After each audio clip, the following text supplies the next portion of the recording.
AP CM Chandrababu కోడలు బ్రాహ్మణి ఇద్దరు ఎంపీలను తెగ టెన్షన్ పెడుతున్నారు. అదేంటి, బ్రాహ్మణి టీడీపీ ఎంపీలను టెన్షన్ పెట్టడం ఏంటని షాక్ అవ్వద్దు. ఏపీలో 2019 ఎన్నికలకు మరో 2 ఏళ్ల టైం ఉంది. వచ్చే ఎన్నికల్లో బ్రాహ్మణి, లోకేష్ ఇద్దరు ప్రత్యక్ష ఎన్నికల బరిలో ఉండడం ఖాయంగా కనిపిస్తోంది. లోకేష్కు చంద్రబాబు తన కుప్పం నియోజకవర్గం త్యాగం చేసి తాను చంద్రగిరి లేదా కృష్ణా జిల్లా గుడివాడ నుంచి పోటీ చేస్తారని వార్తలు వస్తున్న సంగతి తెలిసిందే. చంద్రబాబు, లోకేష్, బాలయ్య ఇలా వీరందరూ స్టేట్లోనే ఉన్నారు. ఈ నేపథ్యంలోనే కేంద్రంలో లాబీయింగ్ చేసేందుకు నారా బ్రాహ్మణిని వచ్చే ఎన్నికల్లో ఎంపీగా పోటీ చేయించాలని చంద్రబాబు ఆలోచనగా ఎప్పటి నుంచో వార్తలు వస్తున్న సంగతి తెలిసిందే.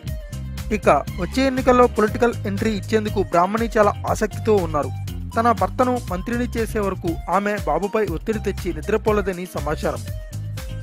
పొలిటికల్గా మంచి విజయంతో ఉన్న బ్రాహ్మణి వచ్చే ఎన్నికల్లో విజయవాడ లేదా గుంటూరులలో ఎక్కడో ఓ చోట నుంచి పోటీ చేసి అవకాశం లేకపోలేదట.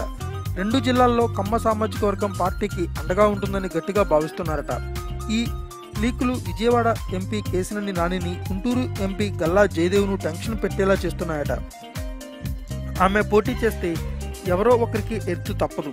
మరి ఆమె ఎంట్రీ ఎలా ఉన్నా ఇప్పుడు ఎంపీలకు మాత్రం నిద్ర కరువవుతోంది. Thanks for watching. Please subscribe our channel.